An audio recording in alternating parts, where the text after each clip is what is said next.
"How could you not see it?" the cashier asked me. The words a question whispered in my ear hit me like a physical blow. It was a question that would unravel everything I believed to be true about my son and his family. My name is Eleanor Vance, and I've spent my entire life building a world of love and support for my son Mark, believing that my sacrifices were their strength. Now a stranger was suggesting my world was a lie. I stood there in the checkout line, the receipt trembling in my hand, the cake box feeling heavy as a stone.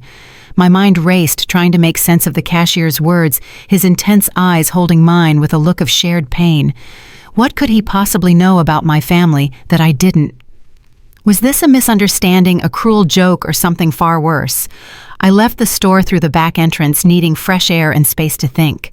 My heart pounded against my ribs, a frantic drumbeat of disbelief and fear. I found a place to hide behind some trash dumpsters, a vantage point that gave me a clear view of the parking lot and the store's main entrance. I needed to see for myself. My son Mark was waiting for me in the car, unaware that my reality was about to shatter. I had to know the truth before I could face him. As I waited, a flood of memories washed over me, each one a thread in the tapestry of my life. I remembered the pride I felt raising Mark alone after my husband passed, working tirelessly to make sure he never felt the absence. My pension barely covered the bills, but I always found a way to make ends meet. 3 years ago, when Mark married Chantel Williams, I was overjoyed. I hoped she would be a daughter to me, someone to share my life with. But from the start, there was a distance, a subtle coldness I chose to ignore. Chantel's family always presented themselves as struggling, constantly talking about their financial hardships. I, in my foolish love, always tried to help. I'd cut back on my own expenses, sacrificing a coffee or a magazine to send them money, believing I was helping a family in need. Just as the cashier had hinted, I saw him. Reggie Williams. Chantel's father emerged from the store with a casual air, carrying bags that weren't from the grocery store at all. They were from a high-end boutique, the store's name gleaming in gold against the black paper. He walked confidently towards a brand-new, light-colored SUV, its paint gleaming under the sun. This wasn't the picture of a man struggling to make ends meet. He opened the trunk with a smooth motion, placing the expensive bags inside with a protective reverence. As he talked on his phone, his posture was relaxed, his voice cheerful, not that of someone burdened by financial worries. My heart began to pound with a sickening realization. The cashier's words, once a distant whisper, now screamed a painful truth. I watched as Reggie got into his new car, the engine starting with a powerful hum that mocked their constant pleas for help. He drove away, leaving me to grapple with a shocking reality. I left my hiding spot, my mind a storm of contradictory thoughts, doubts, and a growing sense of indignation. I had to act normal. I walked towards Mark's car, the cake box still clutched in my hand. I saw his concerned face as I got in. "Mom, are you okay? You look pale," he said. I forced a weak smile. "Just the line, son," I lied. It was very long. Inside, my heart hammered a frantic rhythm of betrayal and pain. I knew this was only the beginning. My journey to uncover the truth had just started, and it would be a painful one. I watched from my hiding spot, my heart a hammer against my chest, as Reggie drove away in a vehicle that screamed luxury, a stark contradiction to the image of a struggling family he had so carefully crafted. The gold lettering on the boutique bags flashed in the afternoon sun, a silent accusation against everything I had been told. I began to replay the last few months in my mind, searching for signs I had ignored, inconsistencies that I had dismissed as my own overthinking. The picture of Reggie I had was one of a tired man working extra hours just to keep his family afloat. But the man I had just seen was confident, well-dressed, and utterly without a hint of worry. Just as he vanished from the parking lot, I heard voices approaching from my right. 2 women, both around my age, were pushing their shopping carts toward their cars. Their conversation drifted my way, and when I heard them mention Chantel, my attention sharpened instantly. I recognized one of them as a neighbor from Chantel and Mark's block. "Did you see that new dress Chantel was wearing at the mall yesterday?" One of them, a woman with gray hair, said. "Must have cost at least $200. I saw an identical one in that expensive store on the second floor." The other woman, thinner and wearing glasses, responded with a knowing tone. And that's not all, Hermione. I also saw her buying beauty products at that French store. My granddaughter works there and told me that Chantel is a frequent customer. She spends as if money were raining from the sky. My heart pounded with a renewed sense of betrayal. These were the same people who had called my son, asking for help to buy groceries. The same people for whom I had cut back on my own expenses, sacrificing my own small pleasures to contribute to their supposed well-being. Hermione continued, "What strikes me most is how she's always buying new things, but then goes around the neighborhood saying they're going through very difficult financial times. My friend works at the bank and told me the deposits they receive don't match the story of poverty they're telling at all." The word gossip floated in the air, but the facts behind it were too specific, too consistent to be dismissed. They mentioned parties Chantel's family had recently organized, events with abundant, high-quality food, imported wines, and expensive decorations that my family could only dream of. Every word was a stab to my heart. I remembered the time Chantel had called me directly, her voice full of tears, telling me they needed urgent help to pay for her father's doctor, claiming they had to choose between buying medicine or food. That night, I had lost sleep thinking about their suffering, only to go to the bank the next day and withdraw $150 from my own emergency savings to send to her. Now, listening to these women, I felt like the most foolish woman in the world. How could I have been so naive? How had I not seen the signs that were apparently obvious to the whole neighborhood? Just as the women walked out of earshot, I felt my phone vibrate. It was a text message from Mark asking me what was taking so long. I had completely forgotten about him waiting patiently in the car. I quickly replied that I was on my way out, that the line had been very long.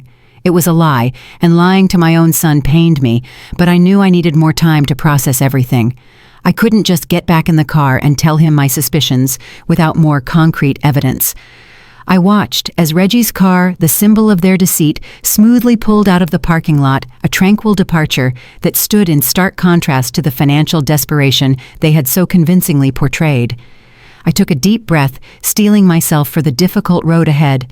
I knew I had to act, but I had to do it with undeniable proof. The drive to the Williams family home was a tense, silent affair. Mark, my son, seemed to sense my unease. He kept glancing at me, his cheerful whistling from before replaced by a quiet frown. "Mom, are you all right?" he asked, his voice laced with concern. "You're so quiet." I forced a smile, my hands clasped tightly in my lap. "Just tired, son. It's been a long day." I couldn't bring myself to tell him what I'd seen, not yet. I needed to see more to be absolutely sure before I shattered the reality he held so dear. As we neared their neighborhood, my heart pounded a frantic rhythm. The houses were neat and well kept, the lawns manicured. This was not the picture of a family on the brink of financial collapse. We pulled up to a 2-story home, its facade freshly painted, the front door newly renovated. "The house looks great, Mark," I said, trying to sound casual. "Didn't Chantel mention they were having trouble affording repairs?" Mark shrugged, a hint of pride in his voice. "Reggie got some extra work on the weekends. He's been working hard to keep the house in good shape." Another well-rehearsed lie. I thought, a bitter taste in my mouth. The man I had seen in the parking lot did not look like he was struggling at all. Chantel greeted us at the door with a radiant smile, her appearance a vision of expensive taste that clashed with their narrative of poverty. She wore a stylish dress with shoes that looked brand new, and her hair was professionally styled. "Eleanor, what a joy to see you," she exclaimed, embracing me in a hug that smelled of costly perfume. The scent alone was a small fortune, a scent I recognized from a luxury store. "You look wonderful," I replied, my voice a forced monotone. "That dress is beautiful." She laughed, a brittle manufactured sound. "Oh, this old thing, I just found it on a clearance sale months ago. You know how it is." I nodded, a silent scream of frustration in my mind. The miraculous sales had become their go-to excuse for every luxury they flaunted. Inside the house was a showcase of their deceit. The living room was newly decorated with expensive furniture and a large flat-screen TV that hadn't been there on my last visit. My son Mark seemed oblivious, chatting happily with his wife, completely unaware of the theatrical performance I was witnessing. When Reggie Chantel's father appeared from the kitchen, wiping his hands with a towel, he acted as if he had been there all day. The same man I had seen a few hours ago, now in an apron. The irony was suffocating. During lunch, the web of lies grew thicker. Reggie poured a bottle of wine that cost over $50, a brand I had seen at the store, into crystal glasses. "A friend of mine got it for me at a special price," he explained with a proud smile, his excuse as hollow as a drum. They talked about a big family party they were planning, an expensive affair that would require a considerable investment. When I questioned the cost, Chantel replied, "Oh, we've been saving for this for months. Besides, Reggie got an extra job that will help cover the expenses." It was a never-ending cycle of lies and justifications. Just as my mind was reeling from their brazen deceit, my phone vibrated in my purse. It was a text message from an unknown number. I quickly opened it, my heart pounding with a mix of dread and anticipation. It was a photo of a grocery receipt from just 2 days earlier. The total was over $400, and the list included expensive wines, imported meats, and gourmet cheeses. The name on the receipt was clearly Reggie Williams. Below the photo was a message from the grocery store cashier. "Eleanor, I'm sorry to bother you, but I thought you should see this. Your family needs to know the truth." The evidence, stark and irrefutable, was now in my hands. The web of lies had been exposed, and my son, my kind and trusting son, was caught in its center. I knew then that I couldn't stay silent any longer. I had to confront them, not just for myself, but for him. The drive back to my small apartment was filled with a suffocating silence.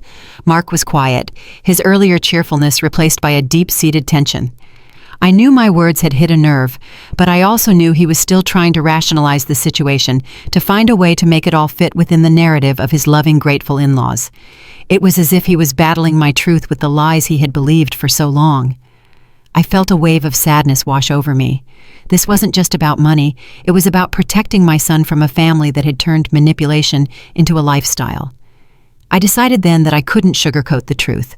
He deserved to know it all, no matter how much it hurt. As we arrived at my apartment, I invited him in, my voice calm but firm. We sat in my small living room, the one with the old armchair I loved so much. I poured us both a cup of chamomile tea, its warmth a stark contrast to the cold knot of tension in my stomach. "Mark," I began, my voice trembling slightly, "I need you to look at something." I took out my phone and showed him the photo of Reggie's grocery receipt, the total of over $400, a brutal slap in the face of their poverty story.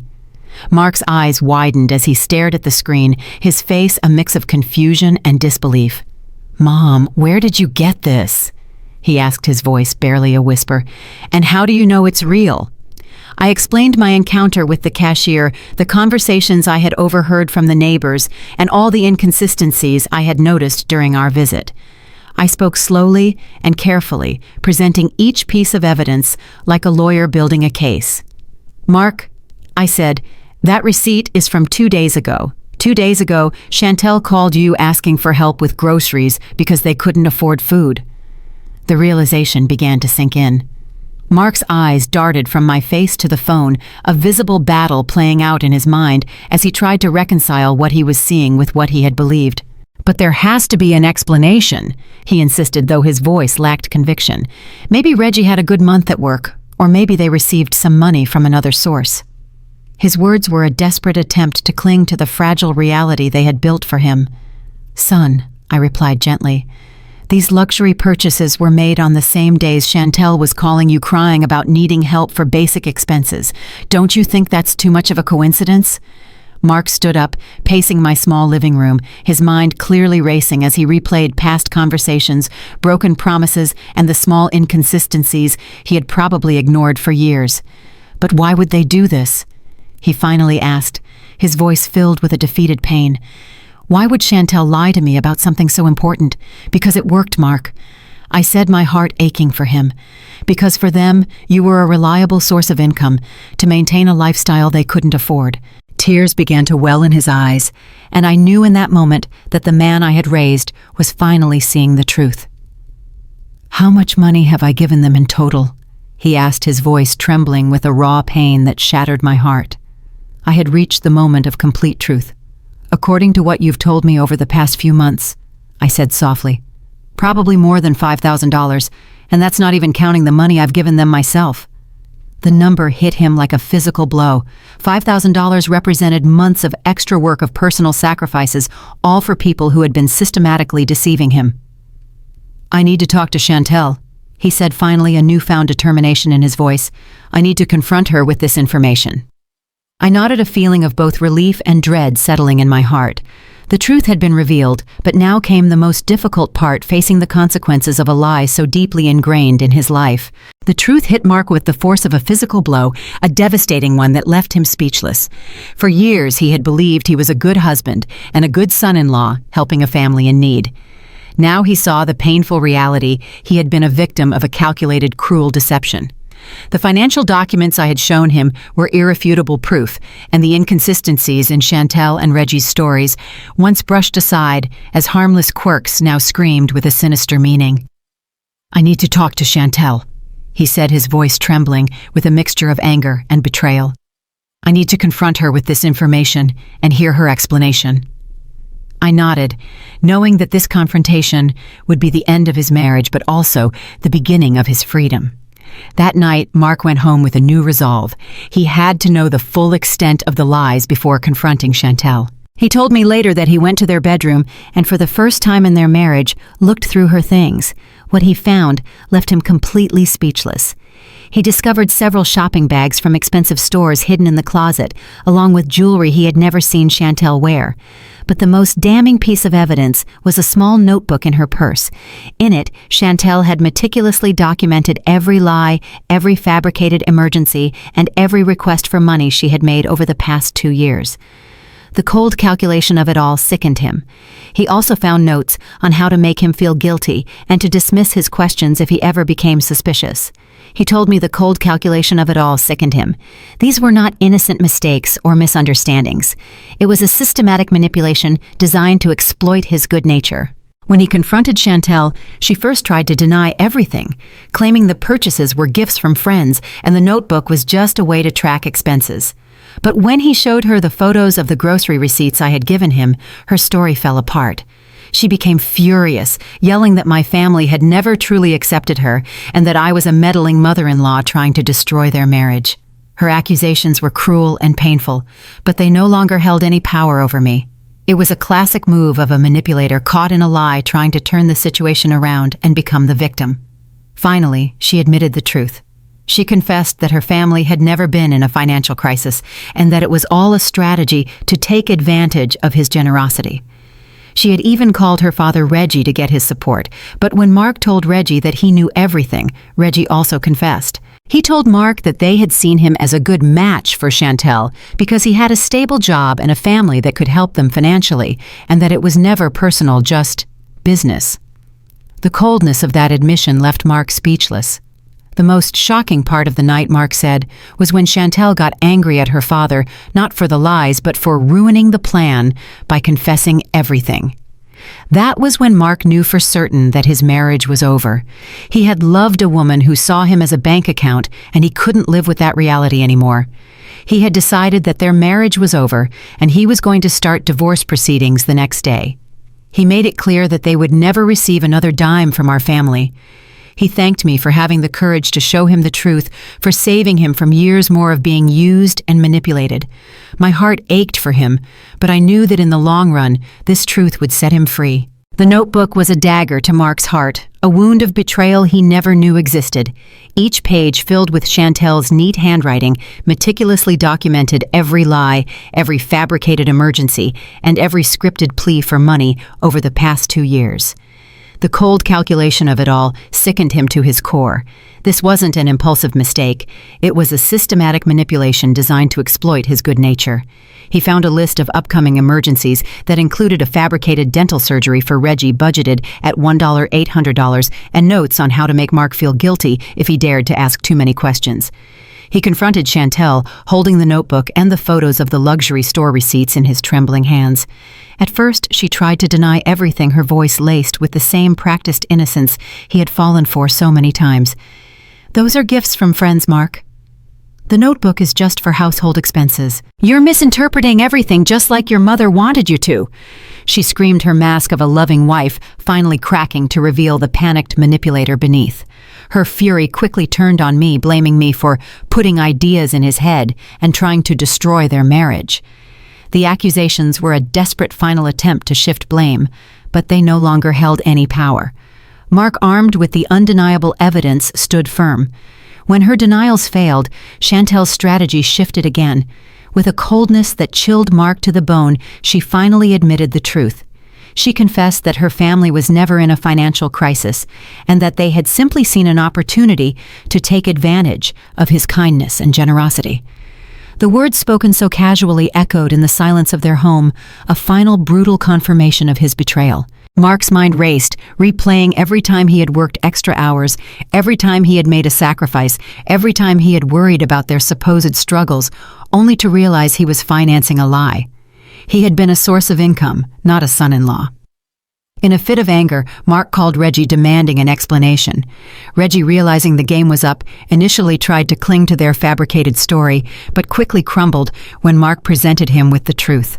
He admitted that they had chosen Mark from the beginning because he had a stable job and a family that could provide them with financial support. It was never personal, Mark. Reggie had said, his voice devoid of any genuine remorse. It was just business. The coldness of that admission was a final devastating blow. The most shocking part of the night, Mark later told me, was when Chantel's anger turned on her own father. She wasn't angry because the lies had hurt their marriage. She was furious because Reggie's confession had ruined the plan, ending their ability to continue the charade. In that moment, Mark saw the true nature of the woman he had married, a person who valued deception over her husband's love, and saw her own family's deceit as a business venture. He realized that for 2 years he had never truly known the woman he had married. Everything was an act designed to keep me giving them money. He had said, his voice thick with a mix of pain and shame. He had discovered that the supposed medical emergencies had never existed, and Reggie's work problems were completely fabricated. The incredible deals that explained their luxuries were simply a cover for their spending with my son's money. With a newfound strength and clarity, Mark informed Chantel that their marriage was over and that he would start divorce proceedings the next day. He also made it clear that my family would never again provide them with any financial support. That family will never again receive help from us, he had promised, his voice filled with a powerful resolve. He had then called me his voice, a mix of pain, anger, and relief. The cost was high, his marriage was over, and his trust was shattered. But the truth had finally come to light, and with it, a path to freedom. "Mom," he had said before hanging up, "thank you for having the courage to show me the truth. You saved me from years more of being used and manipulated." My heart ached for my son, but I also felt a deep pride. He had faced a painful truth and made a difficult decision, choosing to be unhappy, but free, rather than happy, but used. I knew then that my decision to intervene had been one of the most difficult, but also one of the most correct of my life. The truth, once a whispered suspicion, had now become a brutal reality. Mark left my apartment that night with a new resolve, but also with a heavy heart. He was a man whose world had been shattered, and I knew my role now was to be his rock, just as I had been when he was a child. The next morning, he called to tell me he had moved into a small temporary apartment near his job. He needed space not just from Chantel, but from the life they had built together on a foundation of lies. He was a man who had lost his marriage, his trust, and his innocence, and he was beginning the painful process of rebuilding his life from the ground up. The divorce proceedings were a difficult months-long ordeal that revealed even more layers of deception. Mark's lawyers discovered that Chantel had a secret bank account where she had been depositing a significant portion of the money he had given her over the years. She had also been secretly buying valuable items, which she had then hidden to maintain the appearance of financial need. The lawyers calculated that over their 2 years of marriage, Mark had given them more than $15,000 money he could have used to buy a house to invest in his future or to help me when I truly needed it. The number was a stark reminder of the emotional and financial cost of his generosity. My heart ached for him, but I was also filled with pride. He was facing the truth with courage and dignity. He was no longer the naive boy who had believed every word his wife and her family had told him. He was a man wiser and stronger, learning to be cautious without becoming cynical. His lawyers contacted Chantel and Reggie, making it clear that they would receive nothing from the divorce. They were caught in their own web of lies, their grand plans for a life of luxury built on Mark's hard work now in tatters. Chantel and her father, desperate, tried to reach out to me on several occasions.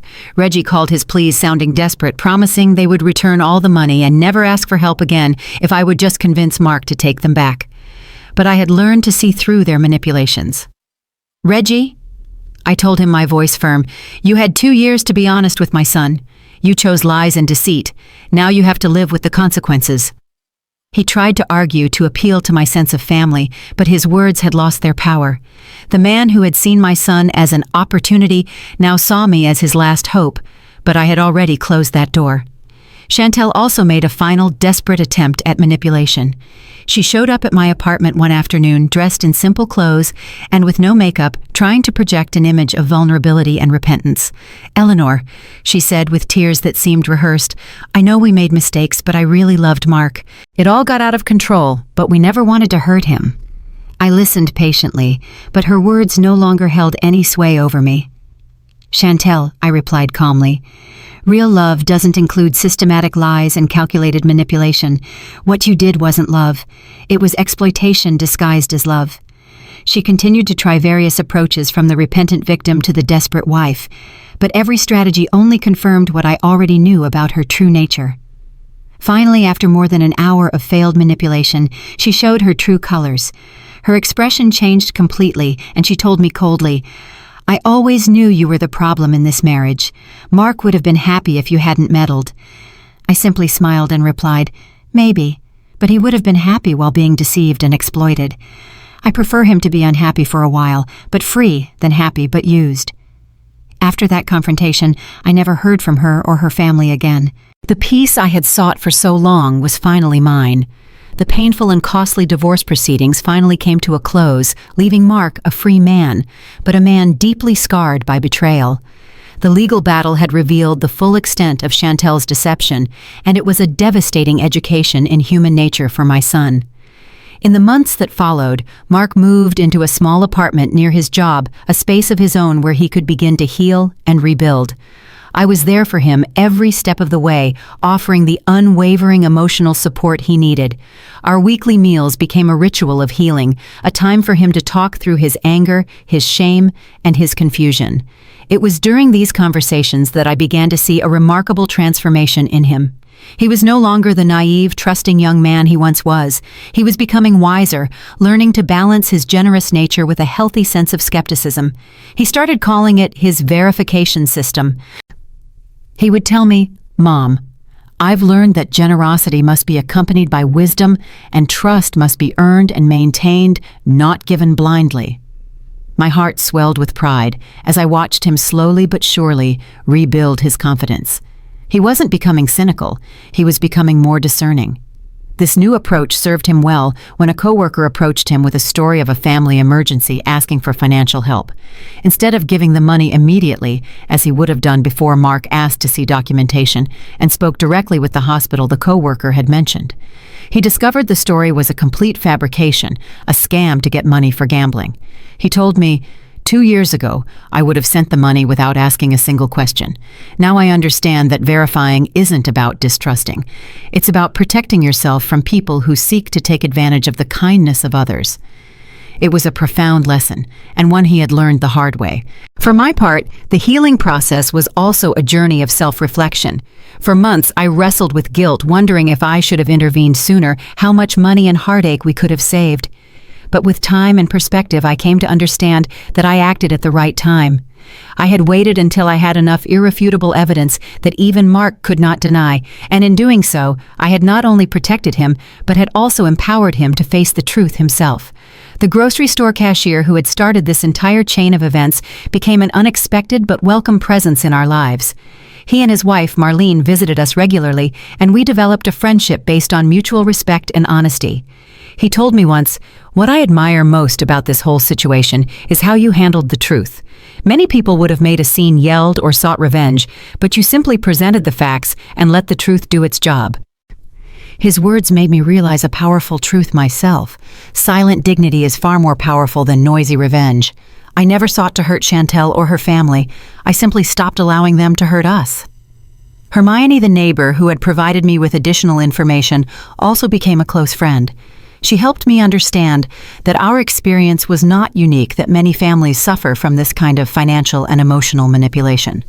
Her son-in-law, who worked in social services, had told her that these kinds of family scams are more common than people think. This perspective helped me realize that Mark and I were not naive or foolish. We had simply been targets of people who were experts at exploiting emotions and family ties. With each passing day, our world grew smaller in terms of toxic relationships, but infinitely larger in terms of genuine ones. The months that followed the divorce were a journey of healing for both of us, a slow and steady process of rebuilding a family shattered by lies. Mark, my son, had found a new balance in his life. He was no longer the victim of professional manipulators, but a man who had learned to set healthy boundaries and to value his own generosity enough not to let it be exploited. He began investing in his professional future, opened a new savings account, and for the first time in years could enjoy small luxuries without feeling guilty. He also insisted on helping me, bringing me good quality food, and buying me new appliances for my apartment, something he had never had the chance to do before because of Chantel's constant demands. "It's ironic," he reflected one day as we shared a meal he had bought. "All this time I was worried about helping a family that didn't need help, while you, who really could have used more support, never asked for anything." His words touched me deeply, reminding me of the years I had silently endured my own needs so as not to add more pressure to his life. 6 months after the divorce, Mark found a new balance in his life. He had learned to be cautious without becoming cynical, wiser, without losing his ability to trust the people who truly deserved it. It was during this time of healing and self-discovery that he met Alicia Washington, a hard-working and honest woman he met at his office. What I liked most about her wasn't just her transparency, but the way she respected the relationship I have with my son. She never tried to interfere between us or showed the slightest interest in our family finances. A stark contrast to Chantel's manipulative behavior. The first time Alicia came to my house for dinner, she brought the ingredients for us to cook together. "Eleanor," she told me, "I want you to know that I will never ask you or Mark for money. I believe in working for what I need and being honest about what I can afford." Her words brought tears to my eyes, a testament to the emotional trauma I had experienced with Chantel. Last month, Alicia confided that they were expecting their first child. The news filled me with a pure joy I hadn't felt in years. This grandchild would grow up in a home where honesty and integrity were fundamental values, a world away from the lies and manipulation that would have defined their lives with Chantel. "I want our child to know you as the grandmother who had the courage to protect our family," Alicia told me, holding my hand. Her words filled me with a sense of pride and validation that transcended any past pain. I often reflect on what would have happened if I had never decided to follow that whispered warning at the grocery store. Would the deception have continued indefinitely? Would Mark have ever discovered the truth on his own? Or would he have been financially and emotionally exploited for years to come? I will probably never know the answers to those questions. But what I do know is that the courage to face uncomfortable truths is one of the most important responsibilities we have toward the people we love. Today, at 69 years old, I feel wiser and stronger than I have in decades. I not only helped save my son from a destructive situation, but I also proved that it's never too late to be brave, to stand up for what's right, and to protect those we love. The experience taught me that true strength isn't in avoiding problems, but in facing them with dignity when necessary, and that sometimes the most difficult decisions are also the most correct ones, even if their full impact can only be appreciated with the passage of time. As I finish writing these reflections, I can hear Mark and Alicia laughing in the kitchen, preparing the Sunday dinner we will share in a few minutes. It is the sound of a genuine family built on solid foundations of honesty and mutual respect. That sound is worth more than all the dollars we lost during the years of deception, because in the end, the most valuable thing we have isn't the money we can give, but the authentic relationships we can build and protect. The months that followed were a journey of healing for both of us, a slow and steady process of rebuilding a family shattered by lies. Mark, my son, had found a new balance in his life. He was no longer the victim of professional manipulators, but a man who had learned to set healthy boundaries and to value his own generosity enough not to let it be exploited. He began investing in his professional future, opened a new savings account, and for the first time in years, could enjoy small luxuries without feeling guilty. He also insisted on helping me, bringing me good quality food, and buying me new appliances for my apartment, something he had never had the chance to do before because of Chantel's constant demands. It's ironic, he reflected one day as we shared a meal he had bought. All this time I was worried about helping a family that didn't need help, while you, who really could have used more support, never asked for anything. His words touched me deeply, reminding me of the years I had silently endured my own needs so as not to add more pressure to his life. 6 months after the divorce, Mark found a new balance in his life. He had learned to be cautious without becoming cynical, wiser without losing his ability to trust the people who truly deserved it. It was during this time of healing and self-discovery that he met Alicia Washington, a hard-working and honest woman he met at his office. What I liked most about her wasn't just her transparency, but the way she respected the relationship I have with my son. She never tried to interfere between us or showed the slightest interest in our family finances, a stark contrast to Chantel's manipulative behavior. The first time Alicia came to my house for dinner, she brought the ingredients for us to cook together. "Eleanor," she told me, "I want you to know that I will never ask you or Mark for money. I believe in working for what I need and being honest about what I can afford." Her words brought tears to my eyes, a testament to the emotional trauma I had experienced with Chantel. Last month, Alicia confided that they were expecting their first child. The news filled me with a pure joy I hadn't felt in years. This grandchild would grow up in a home where honesty and integrity were fundamental values, a world away from the lies and manipulation that would have defined their lives with Chantel. "I want our child to know you as the grandmother who had the courage to protect our family," Alicia told me, holding my hand. Her words filled me with a sense of pride and validation that transcended any past pain. I often reflect on what would have happened if I had never decided to follow that whispered warning at the grocery store. Would the deception have continued indefinitely? Would Mark have ever discovered the truth on his own? Or would he have been financially and emotionally exploited for years to come? I will probably never know the answers to those questions, but what I do know is that the courage to face uncomfortable truths is one of the most important responsibilities we have toward the people we love. Today, at 69 years old, I feel wiser and stronger than I have in decades. I not only helped save my son from a destructive situation, but I also proved that it's never too late to be brave, to stand up for what's right, and to protect those we love. The experience taught me that true strength isn't in avoiding problems, but in facing them with dignity when necessary, and that sometimes the most difficult decisions are also the most correct ones, even if their full impact can only be appreciated with the passage of time. As I finish writing these reflections, I can hear Mark and Alicia laughing in the kitchen, preparing the Sunday dinner we will share in a few minutes. It is the sound of a genuine family built on solid foundations of honesty and mutual respect. That sound is worth more than all the dollars we lost during the years of deception, because in the end, the most valuable thing we have isn't the money we can give, but the authentic relationships we can build and protect. 2 years have passed since that afternoon at the grocery store that changed our lives forever.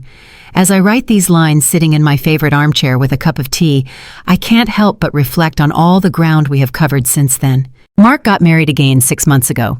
His new wife, Alicia Washington, is a hardworking and honest woman he met at his office. What I like most about her isn't just her transparency in everything she does, but the way she respects the relationship I have with my son. She has never tried to interfere between us or shown the slightest interest in our family finances. The first time Alicia came to my house for dinner, she brought the ingredients for us to cook together. "Eleanor," she told me as we prepared the vegetables, "I want you to know that I will never ask you or Mark for money. I believe in working for what I need and being honest about what I can afford." Her words moved me to tears, not only for her honesty, but because I realized how traumatized I had been by the experience with Chantel. For months after the divorce, every time we met someone new, I would find myself analyzing their motivations and looking for signs of manipulation. The healing process was not easy for either of us. Mark went through periods of depression where he questioned his judgment in relationships. There were nights when he would call me asking if he could ever fully trust anyone again. "Mom," He would tell me during those late-night calls, how can I be sure I won't be deceived again? How can I distinguish between someone who truly loves me and someone who only sees opportunity? Those conversations broke my heart because I saw how Chantel's betrayal had damaged not only his finances, but his fundamental ability to trust people. But I was also proud to see how he was slowly rebuilding his confidence in a more mature and wiser way. During the first year after the divorce, Mark developed what he called his verification system. Before helping anyone financially, he would ask to see documentation, talk to multiple sources, and take time to evaluate the consistency of the stories they told him. At first, I thought he might have become too distrustful, but over time I realized that he had simply learned to balance his generous nature with a practical wisdom he hadn't had before. This new approach served him well when a coworker asked him for help for a supposed family emergency. Instead of sending money immediately, Mark asked to see medical documents and spoke directly to the hospital mentioned. It turned out that the story was false, and his coworker was trying to get money for gambling. "Mom," he told me after discovering that lie, "2 years ago, I would have sent the money without asking a single question. Now I understand that verifying isn't distrusting.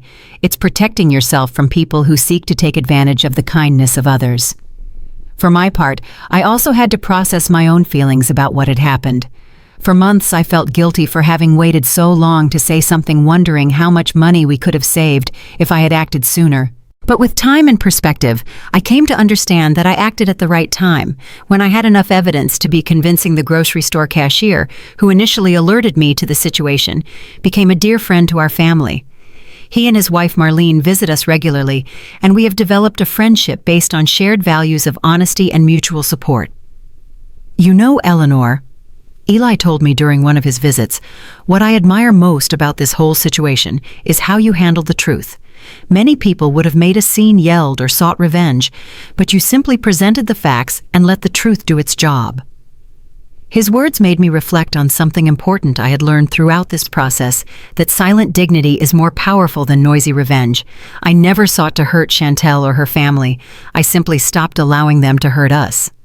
Hermione, the neighbor who had given me additional information about Chantel's family, also became a close friend. She helped me understand that what we had experienced wasn't unusual, that many families suffer this kind of manipulation, especially when the children are generous and trusting. The financial impact of the deception was significant but manageable.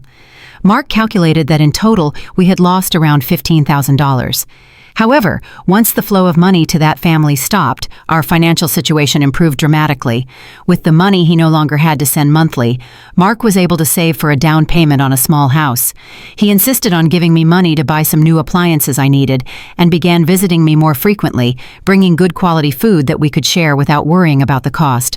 "Mom," he told me when he brought the new refrigerator, "for years I watched you count coins while I sent hundreds of dollars to people who didn't need them. Now it's your turn to have the things you deserve." Alicia turned out to be not only a good wife to Mark, but also a considerate daughter-in-law to me. She never tries to compete with my place in my son's life and always includes me in her family plans and decisions. The difference from Chantel's attitude is so marked that sometimes I find it hard to believe both women exist in the same world. Last month, Alicia confided that they are expecting their first child. The news filled me with a pure joy I hadn't felt in years. "I want our child to know you as the grandmother who had the courage to protect our family," Alicia told me while holding my hand. "I often wonder what would have happened if I had never decided to follow that whispered warning. How long would the deception have continued? Would Mark have eventually discovered the truth on his own, or would he have continued to be exploited indefinitely? I'll probably never know the answer to those questions, but what I do know is that the courage to face uncomfortable truths is one of the most important responsibilities we have toward the people we love. In these 2 years, I have reflected a lot on the signs I ignored for so long. Now I understand that my maternal instinct had been trying to alert me for months. But I had silenced those doubts because I didn't want to create conflict. I have learned that maintaining family peace should not come at the cost of allowing the family to be exploited. Sometimes the greatest act of love is to create the necessary conflict to protect the people who matter most. Today, at 69 years old, I feel wiser and stronger than I have in decades, not only because I helped save my son from a destructive situation, but because I proved that it is never too late to be brave, to stand up for what is right, and to protect those we love. The experience taught me that true strength isn't in avoiding problems, but in facing them with dignity when necessary, and that sometimes the most difficult decisions are also the most correct ones, even if their full impact can only be appreciated with the passage of time. As I finish writing these reflections, I can hear Mark and Alicia laughing in the kitchen preparing the Sunday dinner we will share in a few minutes. It is the sound of a genuine family built on solid foundations of honesty and mutual respect. That sound is worth more than all the dollars we lost during the years of deception. Because in the end, the most valuable thing we have isn't the money we can give, but the authentic relationships we can build and protect, and no one can ever take that away from you. The greatest act of love is sometimes the hardest one to perform, confronting an uncomfortable truth to protect those you hold dear. It's not about revenge, but about setting a boundary that reclaims your dignity and restores genuine relationships built on respect, not exploitation.